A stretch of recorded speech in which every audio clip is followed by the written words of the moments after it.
Well, hello and welcome to the Cantrell Arboretum, Avery, and what all else? Bird Sanctuary. Bird Sanctuary Game Preserve and Biosphere. and Biosphere. Where did you come up with that name? It encompasses everything. It's a universal term. Oh, Lord. Today is my dad's birthday. He is 77 years old today. And so we're celebrating a little bit, but I wanted to get him to talk a little bit about his life and memories of growing up and his marriage, his family, and so forth. But let's go all the way back to the very beginning. You were born where? My grandmother's house. It's your grandmother's house in Alexander, North Carolina, which is... The house is still there. It's the only childhood home that is still standing out of 3 or 4. And it was you and your brother, and y'all were both born at home. No, he was born at Rutherford. He was born at the hospital. But you was born at your grandmother's house. And what's some memories of your earliest years? Well, grandmother's house was on the other side of the highway from a mill village, and none of my people worked in the mill, but there was a mill community, and it was a community. People walked everywhere, and the older people sat on the front porch, and when the people would walk by, they'd all talk and wave, and most of the time they'd come up and join you and sit a while with chairs. And of course, we played in that environment. Played in the woods, played in the street. I learned to ride a bicycle at my grandmother's house.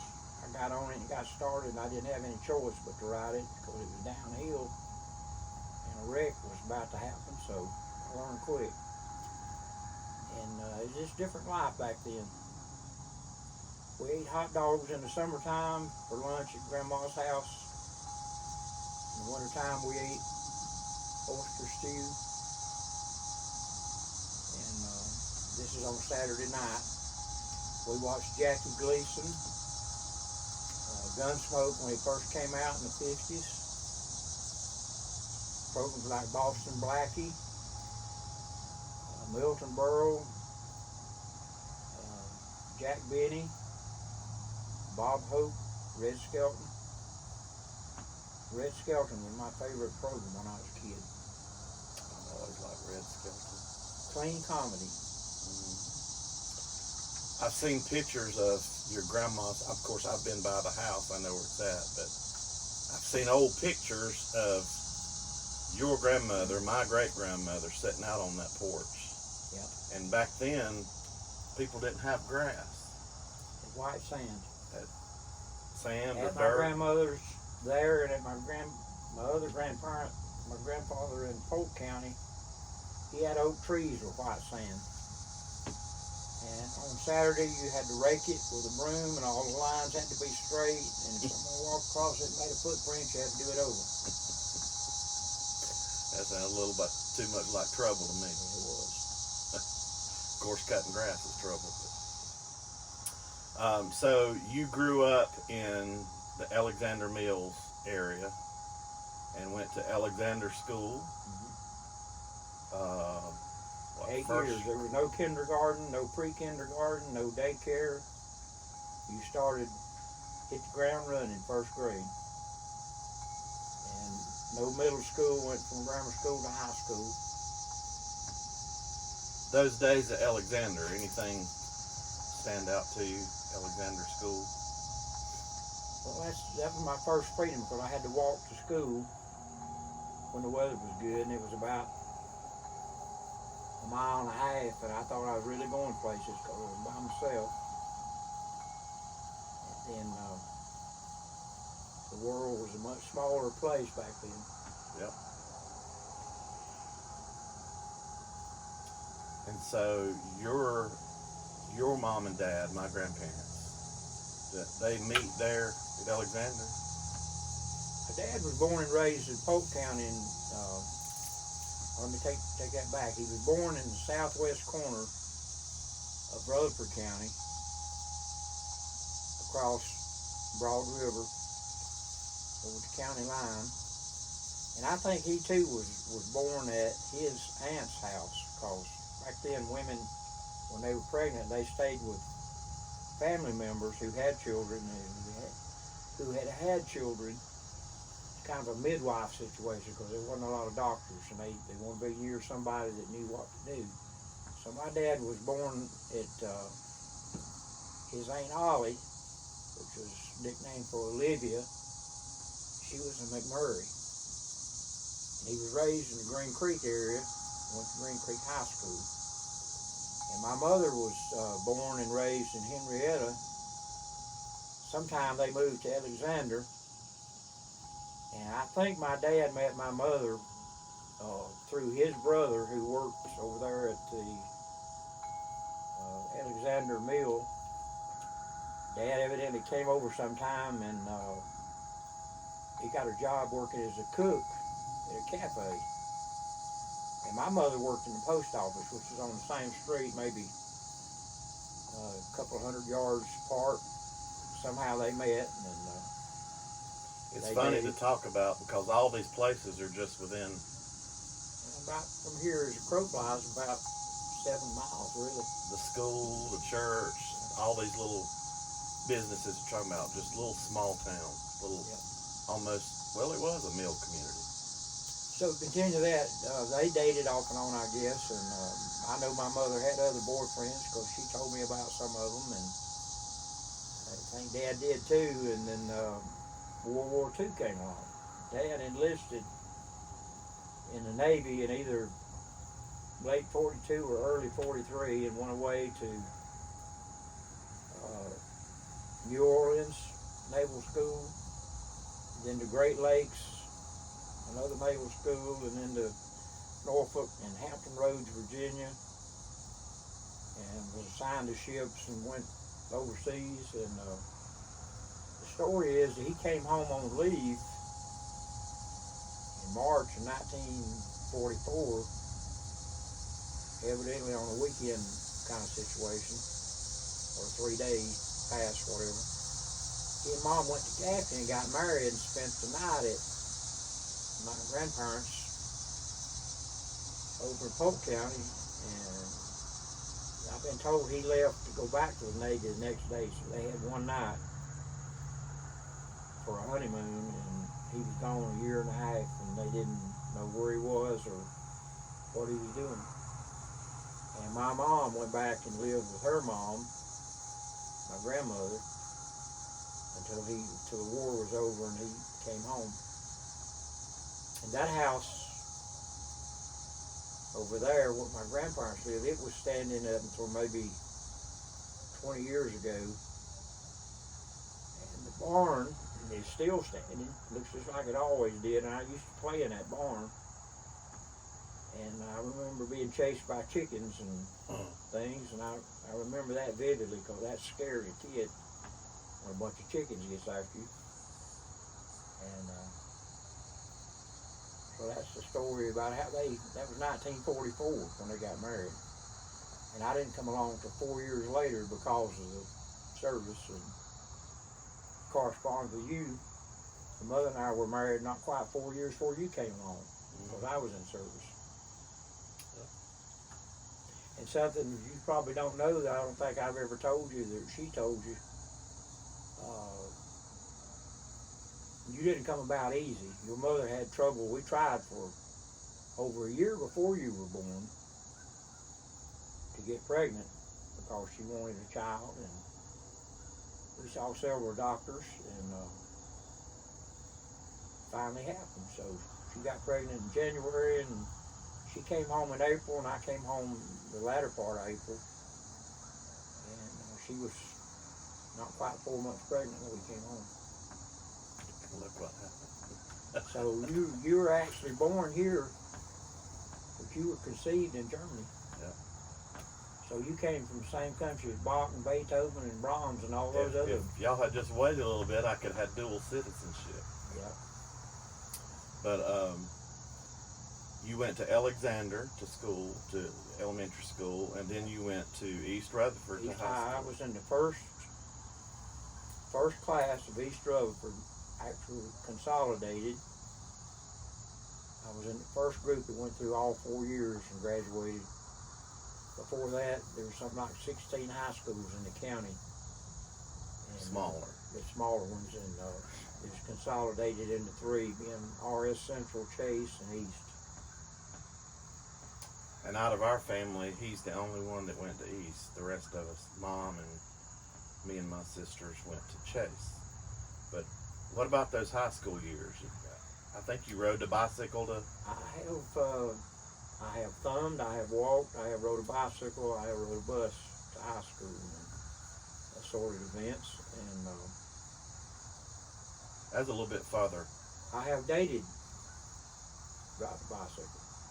I rode from where we lived down here a couple of times to see your mom by way of bicycle. How far was it from where y'all lived to East? Maybe 5 miles to town and then another 5 over there, about 10 miles. So 10 miles one way. I rode a bicycle every day for 2 weeks in the summer of 63 to East High School and back, take driver's ed. I had one car. Daddy worked. He had the car, and Mom didn't drive. Didn't have 2 or 3 cars like you do now. And you either rode with somebody or walked or rode a bicycle. Of course, you just have one brother, Donnie. And there's 4 years between them? 6. 6 years. A few months shy of 6. And so,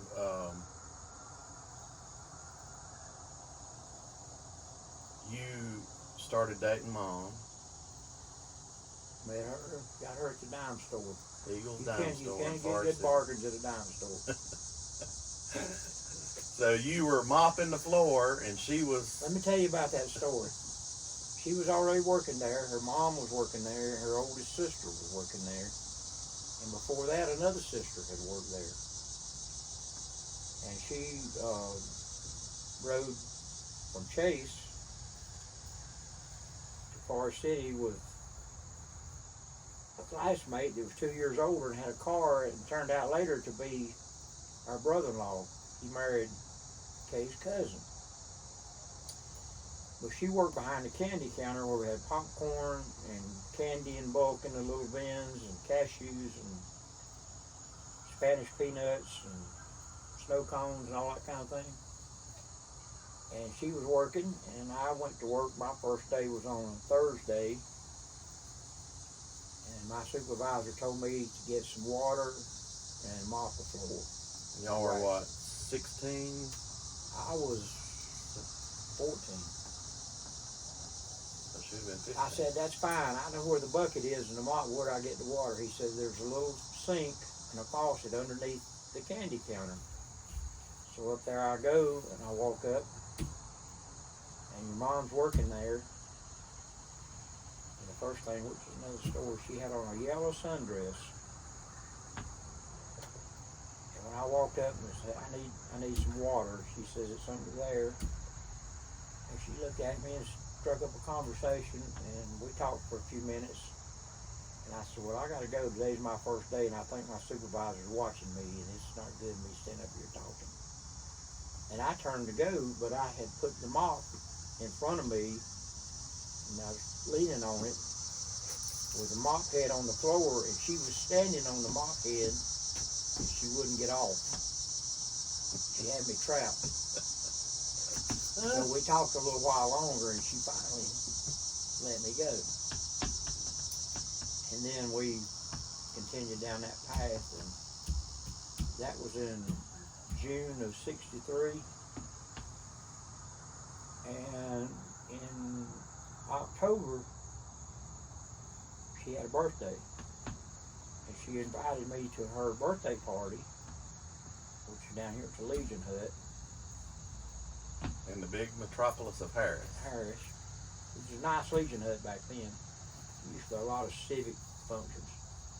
And I didn't know at the time, but there was another boyfriend there that I found out later. I was one or two. Well, I wasn't really a boyfriend. She was auditioning y'all. I was in the wings, I guess. And a song that was very popular back then, was it Bobby V or Bobby Vinton, one of the two, a song called Blue Velvet. She wore blue velvet. Bluer than velvet was the night. And of all things, that night she wore a blue velvet dress that her mama had made. And they played that song and we slow danced to Blue Velvet. Remember it like it's yesterday. So I had the yellow dress and the blue dress. Okay. So that was not really a date because there was a lot of people there. And that was in October and November or December it was. I didn't have a driver's license. And my best friend that lived next door, he did. And he had his eye on a girl that worked there also. Her name was Diane, his name was Dennis. And he wanted to ask her for a date, and he was too shy. So I was the go-between, and we arranged a double date, Kay and I, and Dennis and Diane. He wound up marrying her also. They were married for something like, not quite as long as this, maybe more than 40 years, but not quite 50, I don't think. And we went to the old Griffin Theater, which is on West Main Street, for a date. And we didn't know what was playing because we didn't care. That wasn't what our concern was. We just on a date. And we got there, of all things that was playing, the feature that night, as the cartoons in the newsreel, was Grimm's Fairy Tales. Cartoon version of Grimm's Fairy Tales. That's what we saw. That was our first date. First double date. And that Christmas, I bought her the first present I ever bought her. I bought her a nice pullover sweater, and it was green. So I done the yellow, and done the blue, and I done the green. Got a box of crayons coming on here. So that was kind of how it started. And she went to Chase, I went to East, and a date here and there, and that was 63 going into 64. And we didn't really get serious till spring of 66 because she graduated in 65, and back then the best job that a girl could get, well, like it is now, if you were going to work and not going to college, Southern Belle was the place to go to Charlotte and go to school and become an operator or a worker with Bell Telephone. And she did that. Her and a bunch of her girlfriends went to Charlotte in the fall of 65. Got them an apartment and stayed together, and they all worked for Bell Telephone. And that would have been a career for her, except she was country gone to town. And she didn't like living with those other girls, and she didn't like the lifestyle, and she didn't like the city. And after Christmas, she was ready to come home. She was a country girl, but she was a church girl. And yeah, and she missed all that. And I don't know if she missed me or not, but anyway, she came home. I found out she was home in February before Valentine's Day. And I didn't call her and ask her for a date. I was driving then, and I got in Dad's car, and I bought her some candy and some flowers and a little stuffed dog, a white dog. And I just showed up at her house one Saturday night. Luckily, she didn't have a date. If she did, he didn't show up. And I was in like Flynn after that. I'll add, of course, this is Mom and Dad's house you see in the background. This all was my grandfather's farm, and the house that my mother lived in is just on the other side of Cameron. And so most of her adult life she's lived right here. Well, let me tell you that story. This dawned on me one day after Kay passed.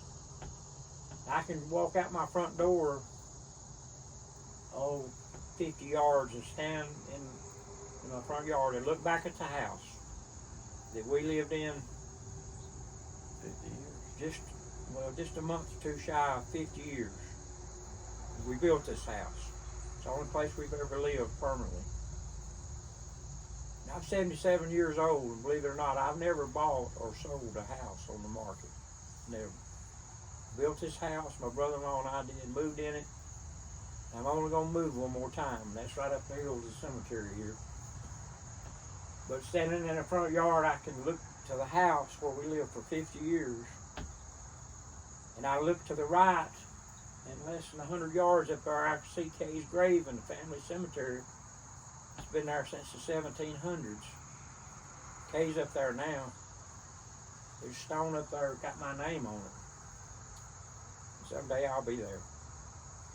I can stand the same place and look to the left and see where Kay was born and raised till she was 19 years old. We got married.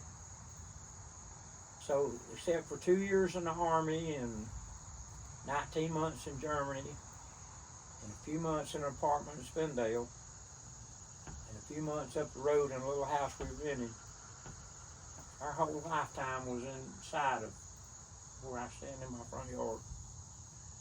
And this is the only place that any of y'all can ever remember living. And you soon going to be 55. And this is the only place any of my grandchildren or great-grandchildren, this is it. They can't say Grandma and Grandpa used to live such and such a place. This is it. And a lot of history here. And I have literally blood, sweat, and tears are here. Let's back up a little bit. You and Mom married on Christmas Day, Yeah. 1966. And then you've already mentioned you had the military and She wore a dress that her mom made by hand. We had a red and green and white wedding in the church. Christmas on Sunday that year. And believe it or not, it was at 5 o'clock in the afternoon with candles. And when we started the ceremony and we came out, and it was snowing. Of all things, it was snowing. So we had red, white, and green, and snow. And I forgot what I was gonna say. Talking about Christmas, getting married on Christmas. Yeah. Well, Old military. yeah. Well, here's the bad news. When I finished high school, I went to work. Didn't have the money at that time to go to college. A lot of people going to college, going to work, getting married. I got married and went to work. And so, time we turned around good, December, Christmas of '66 became January of '67. And we got started out in '67. And by the time '68 rolled around in January, I'd already been 1A in the draft. We bought a new car in March. First new car we ever bought. March 11th, the '68 Dodge Charger, which is still part of the empire here, so to speak, sitting down here, one owner.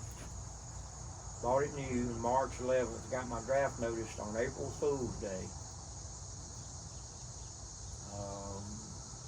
Reported on 5th of May. So I had a new wife less than a year, and I had a rental place, all new furniture, TV, and everything goes with starting out housekeeping. Got drafted. And the odds were pretty steep that I was going to Vietnam. Everybody was, most everybody around. The day I got on the bus, there was about 200 guys, 3 Trailways buses, left courthouse at Rupster to go to Charlotte to the induction center. And the shock of my life when I got to Fort Bragg, I made a mistake asking this drill sergeant if I could go down and find the phone and call my wife and tell her where I was. And I can't tell you what he told me in so many words, but his reply was, "Soldier, if the United States Army had wanted you to have a wife, we'd have issued you one when you got here." And I didn't get to see her or talk to her for about 4 weeks. No call home. You hear her now and you see it on TV. I'm your mama, I'm your daddy, I'm your preacher, I'm your doctor, I'm your counselor, I am your boss. You do what I tell you to do, when I tell you to do it, and how I tell you to do it, and so on and so forth, with all the expletives filtered out. So from there, Kay lived with her sister, Betty, and I think after 6 weeks, I'm thinking I'll get to come home on a 30-day leave. Most everybody did. But the bad news was I didn't get a leave. I went straight from Fort Bragg to Fort Polk, Louisiana to Jungle School, AIT, on another 9 weeks. So it was September. I left in May, and it was September before I got home. My grandmother died. I went to her funeral September wearing my Army uniform. I did get a 30-day leave. And then I had to ship out to Germany, and I had to tell Kay bye again. So she was working, living with her sister. And I got overseas, and I made rank. You had to be a sergeant E5 or above to live off post. And I made sergeant, and I rented an apartment. And she sold everything we had except the car. Flew by herself, 20 years old, halfway around the world to come to where I was. Girls, women didn't do that back then. That was unheard of. To go unattended by yourself that far. First trip she'd ever made like that. So we set up housekeeping again in Germany and lived 19 months.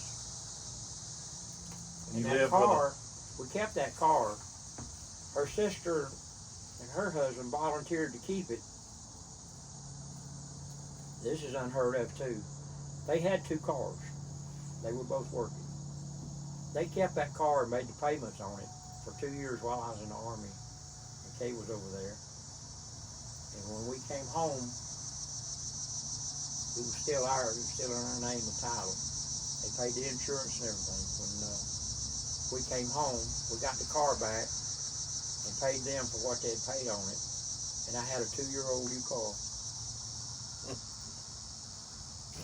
And you came. We got home in April. You came along in October. When you lived in Germany, you lived in with a family. The first place. Over there, they're communal. There was a 3-story house. Had been in the family for ages. And Oma and Opa, which is our equivalent of Grandma and Grandpa, they lived on the bottom floor, and he was an ex-Nazi German soldier of World War II, still had his stuff down in his apartment, swastikas and all that stuff. And his son and his wife and family lived on the next floor up, man and woman and 3 children, no, 4 children. And they had an apartment on the top floor, 3rd floor, and they rented that to us. And their name was Merzinger, Moesinger, Carl and Anna. And their children's name was Bertold, Hans Jaeger. Forget one of the boys' name, and one girl named Monica. And this was in Gelnhausen, Germany. Gelnhausen. And we stayed there till another soldier rotated and came home. And he had an apartment in the little town next door called Leiblos. I ain't never told you this.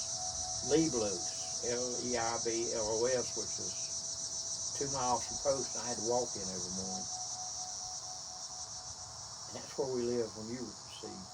So you were actually from Leiblos, Germany. That's where we lived when she got pregnant. I just remember Mom talking about when y'all lived in that apartment in Germany. Of course, you didn't have anything. And if you had some milk or drink or something. People now would call it an efficiency. Like college students have a little miniature refrigerator to keep in the dorm door.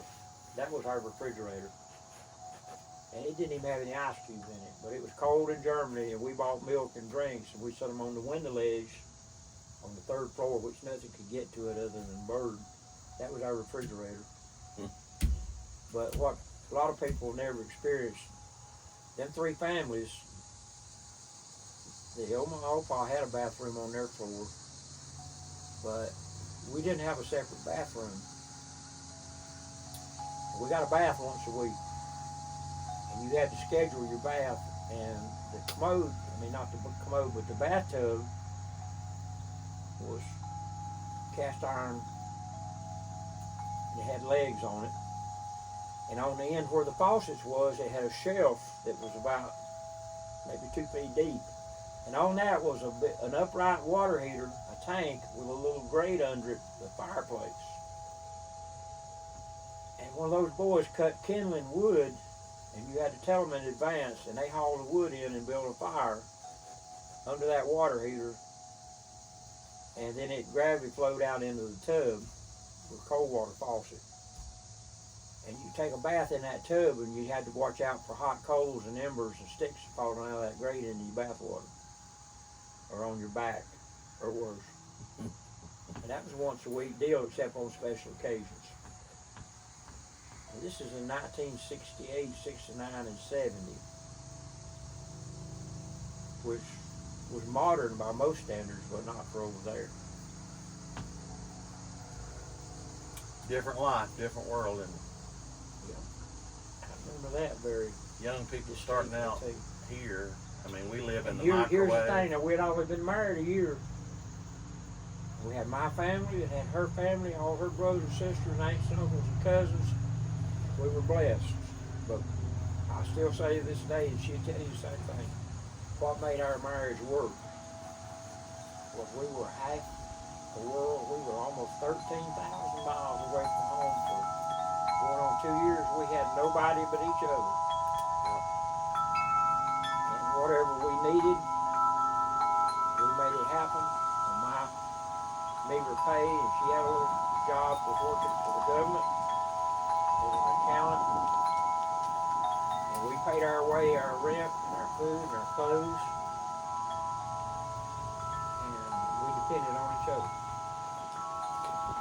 You mentioned her. Kids don't do that now. She got a job working on an army base in the office there. On post accounting. And that kind of set a trajectory for her for the rest of her life. She became an accountant. She became an accountant, bookkeeper, and our post was the second brigade of the 3rd Armor Division. It had 2 infantry battalions, 2 tank battalions, an artillery regiment, and all the support stuff. And her boss there my commanding officer, and her boss was a man named Colonel Dillon Snell. He was a full bird colonel, and he was a good man. He was a good army man, but he was a good man. And I don't know how all this came about, but she came home one day and she said, Colonel Snell was going on vacation. I said, well, that's good. He said he and his wife, which she met through the enlisted men's club women's auxiliary, they had asked me and you to come over and not babysit, but house sit, stay in their house for 2 or 3 weeks, whatever it was, while they're gone on vacation. They were coming back to the States to look after it and tend to their pets. So we got to stay in the post commander's home because of her relationship with him through that accounting job. And she came back and worked in banks and worked for CPAs and financial type jobs, and she started in 1978 or 79, and then by 82 she had her own business as an accountant, and she ran it for 42 years until she passed away. so y'all came home from Germany. I was born a few months after. She was born in 70, and Carrie was born in 73, and Rhonda in 74, and in that time, Y'all built this house. how good God was. We bought this property, and it was woods. I had a new truck and a chainsaw, and we cleared it. And by 73, we had 2 kids, you and Carrie. And Your mother and I both worked in the plants, and we worked the Textile mill. second shift. And my brother-in-law and I started this house on July the 5th, day after 4th of July, 1973, and moved in it in November. We had a new house, and a big house payment, and a car payment, and 2 little kids under 3 years old, under 4 years old. And we thought we were in high cotton, and we were. Everything was going along good. And by Christmas time, we found out she was pregnant again, and in June, Rhonda came along, so there we had a new house, and all that entails a car payment, and 3 children under 4 years old. And when Rhonda was a baby, I decided I wanted to do better. I wanted a better life and better job, more money. So I worked full-time in the plant, 8 hours, sometimes 12. I worked on this house 8 hours every day in the daytime, went to work, and my mother did, worked alongside me. And spring term of 74, I started back to college, and I was working full-time and going to school full-time. So you came along in 70, Carrie in 73, built a house around the 74, had to buy another vehicle.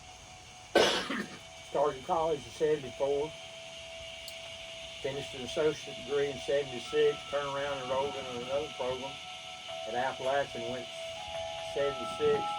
I did real well. I finished those 2 years and 5 terms. They said, really, you done 2 years and 5 terms? I said, yeah, Nixon, Ford, Carter, and Reagan. Going part-time and nights, weekends, and summer school. I started in 78 and finished in 81 with my bachelor's degree. Got promoted at work, different jobs. That was in 81. I was 33 years old, I think, when I got my degree. And Mom always worked and supported me, so I could go to school. She never did get to.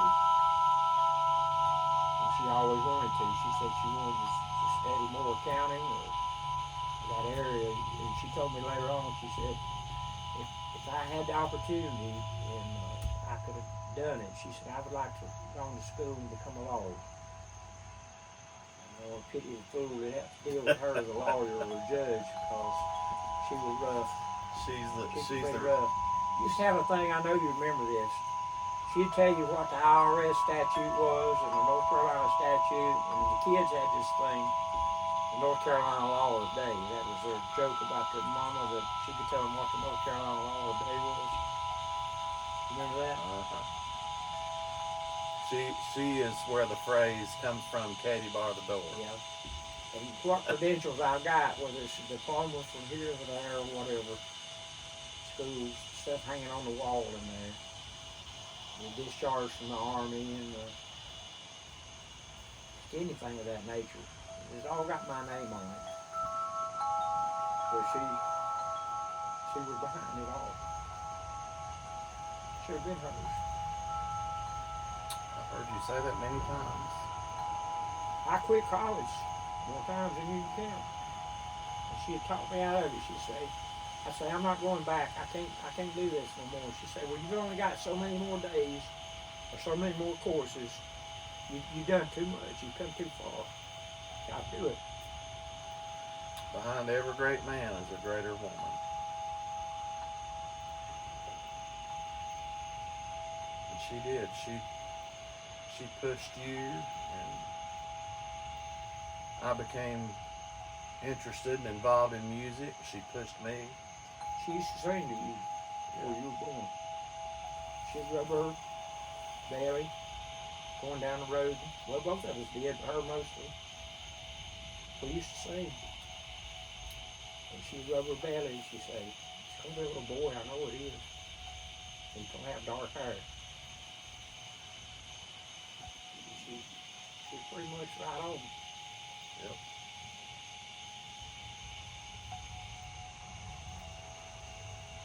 And this is September of 2025. Mom's been gone 2 years and 3 months. 3 months. And I walked, her grave was just right up there. I walked up there earlier. And even after all this time, I keep expecting her to come walking up behind me. I go by every day, sometimes twice a day. Don't seem real. And I don't know what Keith's going to do with this little video, but I'll share this with you. The kids know. Kay and I both vowed we'd never put one another in a home. We care for one another here. We talked about someday who would go first. And when the time came, I stayed with her at hospice over the last 3 days. And kids talked me into coming home that night. And I didn't want to, but I did.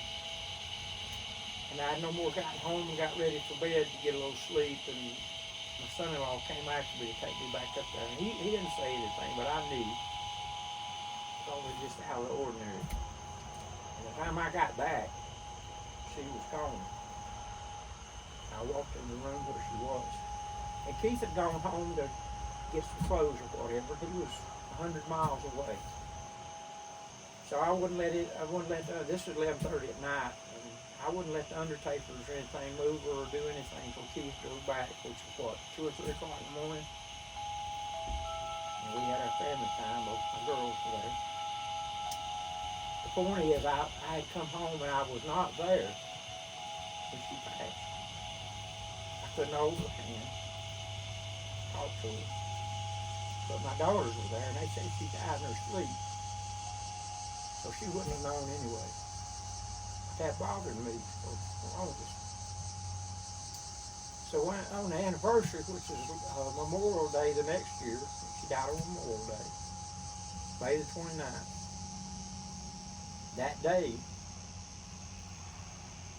11 o'clock that night, I went to the cemetery and sat on a bench beside her grave from 11 o'clock to 1 o'clock. And I said, it wasn't her last year, but I'm here. Everybody said, you going crazy, sitting in the cemetery in the dark? And I said, it's very peaceful. Glad I did it. And you'll try that sometime. There's a moon. It wasn't completely dark. Most peaceful thing ever. So that was the first year. 2024. This year is the second anniversary. Guess where I was? I was there again. And nothing wrong with that. Most people are afraid of the graveyard, period, or death. But to see Jesus, or to see Kay again, you got to die. It's the only way.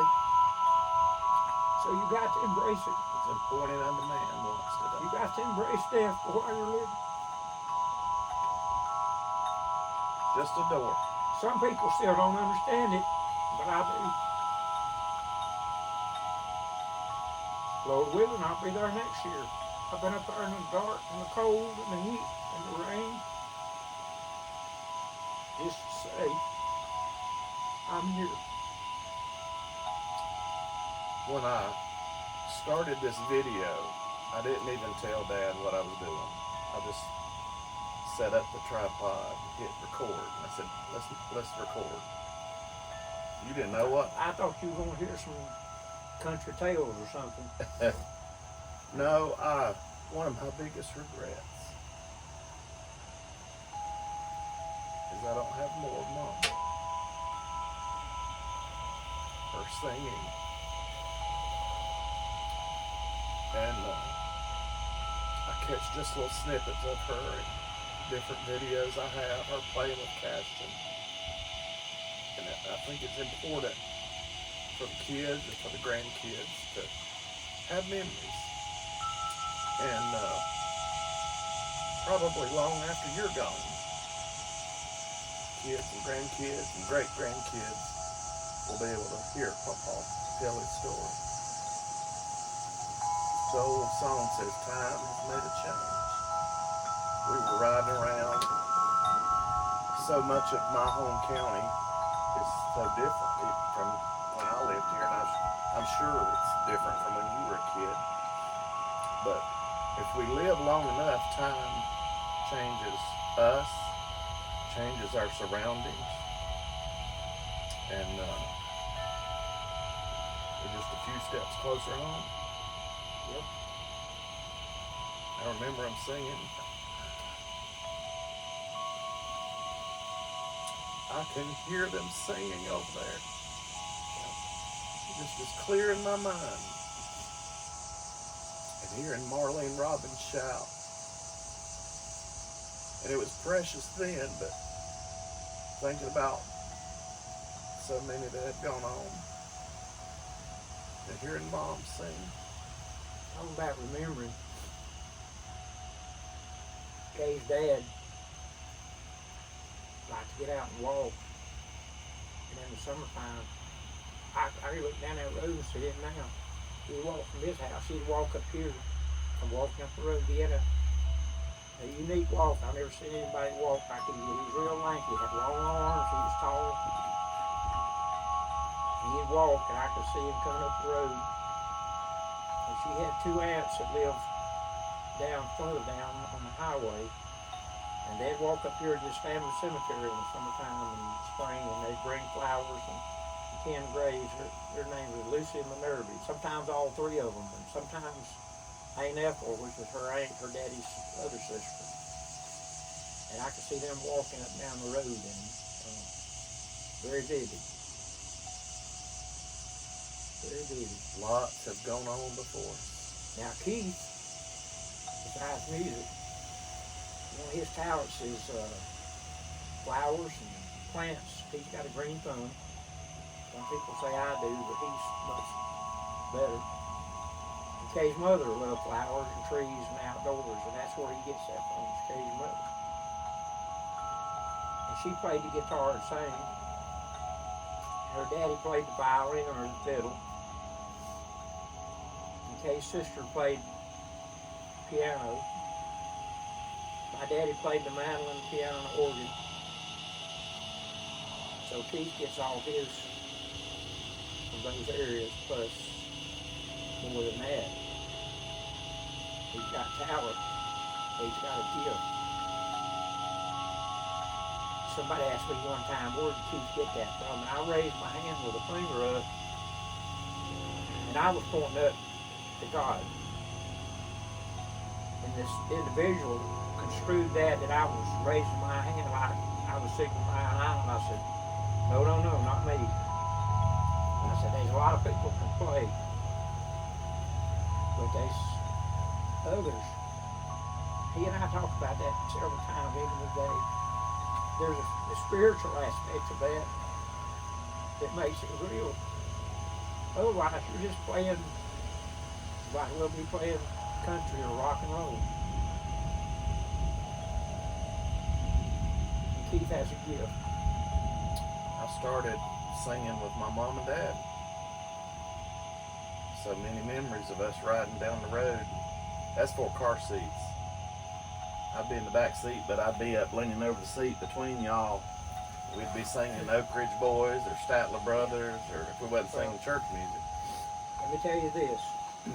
I grew up, my daddy played what's now called bluegrass music, country music, and he couldn't read music all that well. He played by ear. And he liked to have his little jam session where he'd go to people's houses on Saturday night and play. And I remember going to those as a child, and I could carry a tune and sing with it, what I call the lead part. I knew nothing about harmony and music and reading music.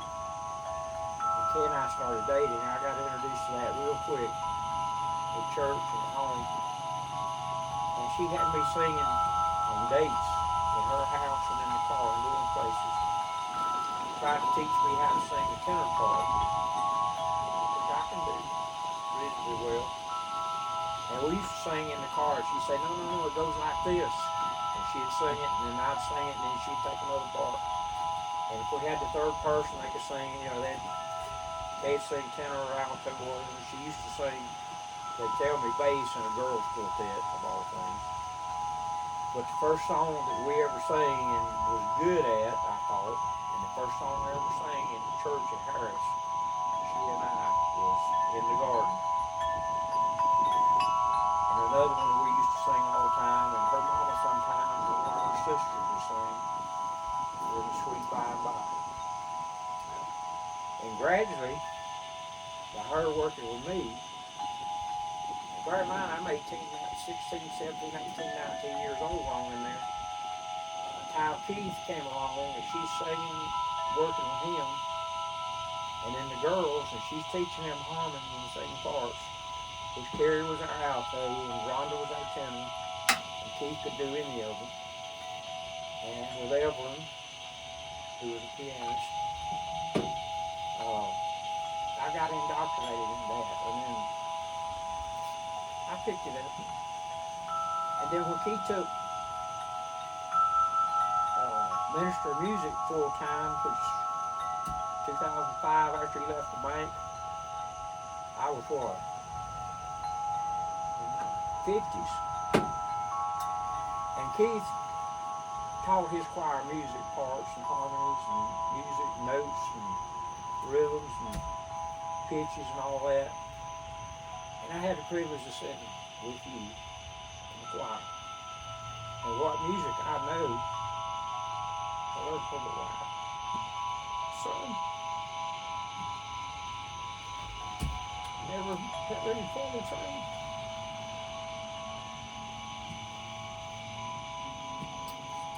We took you, exposed you to all that, provided the instruments and all the wherewithal, and God bless them.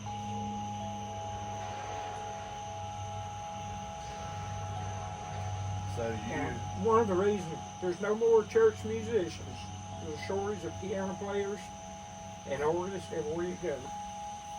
And the reason for that, parents don't take their children, they don't encourage them, and they don't provide the opportunity, the instruments and the lessons and the time. Mark my words, I said this to whoever needs to hear it. If you want it, you want it in the family, and you want it in your church, and you want it for funerals, and you want it for weddings, and those other life events is special. You got to be a part of it, whether you sing or play or not. Do you agree? Mm-hmm. It's got to be a part of your life, part of your home life. Now that I don't have, I'm retired. I have a lot of time. Of course, most everybody knows I paint, and I carve and whittle, and I garden, and I flowers and birds. But there's a piano and organ set up. I don't do too much on the piano, but 2 or 3 times a week, I'm sitting down at the organ and I'm picking out melodies and playing chords. And most any song I hear now, I can pick it out in the key of C or G, and I'm learning to do that. But one of these days, like that painting nobody knew I could do, one of these days, I'm going to surprise some people. But I'm going to sing and maybe play. Play it for yourself. And it'll show up. So I'll give you fire notice. You mentioned earlier that all those credentials hanging on the wall, much of that was due to Mom. And I'll take that a step farther. All of what I am is due to you and Mom. Well, not all. For my heritage. Yeah, through Of course, us. Through us. all things come from the Lord. But you were the instruments of His grace in my life. And I could have been born anywhere. I could have been. But in His providence, He put me here on this hill in Harris. And I've had a good life. I put a photo of a house in the yard one time on Facebook several years ago. And I put the comment on there, it was in Harris, North Carolina, the crossroads of the New South. And anybody, some people understood that, some people don't. I put things on Facebook that probably a lot of people don't have the insight or the context of what it means, but family knows. Family knows. Well, we're gonna wrap this video up because it's getting dark and I don't know how much it's picking up. But you've heard him mention tonight about him singing and about him playing. So very soon, he's doing all this practicing. Very soon, you're going to be seeing him on my live because we're going to get him to sing for you. So Well, you've been I got forewarned. I got a problem with that. As I've gotten older, my voice is lower than it used to be. You And, think I can't figure out But key? because, well, no, that's not the end of it. Because of this asthma that I developed after I was 50 years old, and the associated cough and the breathing problem that goes with it, sometimes I can't sing even a verse or a whole song without coughing because my vocal cords has been, gone through that for many years, and I think I'm probably gradually losing. Of course, I'm old enough for that to happen, but I can't do what I did even 10 years ago. But I still sing in the choir at church, and everybody tells me I need a hearing aid, and tests confirm that. I've been exposed to tank and artillery and weapons in service, and I worked in textile mills and weave rooms, all that noise for 40 years, and certain frequencies I couldn't hear. But like I told them at Appalachian when they told me when I was going through the teacher training thing, which I did at 60 years old, by the way. I went back to college again at 60 and got a teacher license when I sort of semi-retired, which is another story. But they said, you have a hearing problem. I said, really? I hear the birds sing, and I can identify birds by their tweets, and I can hear music and identify the parts, and I can hear my wife when she calls my name, and I can hear all my grandbabies. And I said, I hear very well, thank you. I said, now the things that I can't hear, the other things I can hear compensates for it. And that was true 10 years ago, and it's true now. I'm still singing in the choir, and I can still hear all that stuff. There's certain frequencies I can't hear, but the others are fine. Mom used to say you hear what you want to. I hear what I need to. There's a difference. So, this might be part one of more to come, but thank you for joining us, See, and I hope this will is all serious stuff. There's no tales involved here, but well, if you get started on your tales and you open up that catalog, that'll be a multi-series. Kay's daddy said years ago, this is before I got bad, I've gotten progressive, where he said, you climb a tree to tell a lie before you stand on the ground and tell the truth. Lord have mercy. But I like The to have Chronicles fun of because Cantrell. you've heard this all your life. Laugh in the world laughs with you, and crying, you cry along. Well, I do some of that too. I cried this morning, but it was good. Because Kay wasn't here to tell me happy birthday. The third birthday already. She's telling you. The third. 3 Mother's Days, 3 4th of Julys, 3 Labor Days, 3 Thanksgivings, 3 Christmas. They all roll around with increasing speed. The thing that comforts me is there's no time in heaven. Yeah. So it's been 3 birthdays here, Well, let me but share for this. her, she just This got is there. not a tale. You've heard this, but I'm going to tell it anyway if it's still running. A fellow I knew, and you've known people like this, said they've saved late in life and they wasted all them years, and they get to heaven and they regret the time they had lost. I had a fellow tell me that was near as old as I was.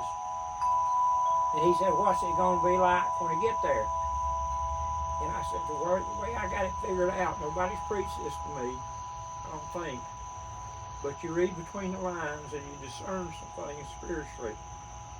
The Bible says when it's good night down here, be good morning up there. And there'd be no night and day, it'd be all daytime because there's no sun and moon. Jesus is the light of heaven. So it's one eternal day.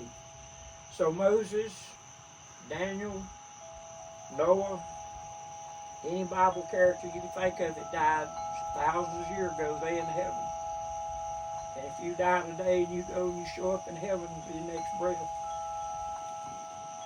and they look at you and they say, when did you get here? So you might reply, this morning. And in turn you ask any one of them, when did you get here? Their reply is going to be, this morning. You think about that? Like the man that hired the workers, some in the morning, he paid them for all day, a wage. And you hired some near quitting time, and at the end of the day, he paid them the same amount. Money's the same, time's the same. Now some religious professor might try to contradict me on that, but I'm gonna run with that till I find out better. Yeah, I imagine her getting there, and after she beholds the splendor of heaven and sees Jesus, she turns and looks. She says, well, hey, son. So, those are thoughts that keep us going. And she told Alex, when he was a baby boy, 4 or 5 years old, Nana, if you die, who's going to look after me? And she told him, said, well, when I go, I'm going to walk slow so you can catch up. So she's walking slow. Well, again, thank you for watching this. This is predominantly for our family, for my sisters, for all the grandkids and great-grandkids. But who knows, it could help somebody else along the way to hear stories of his growing up, and his life, and what God has meant to him in that life. So, again, thanks for watching. Love you guys, and never know what's coming up next. Stay tuned.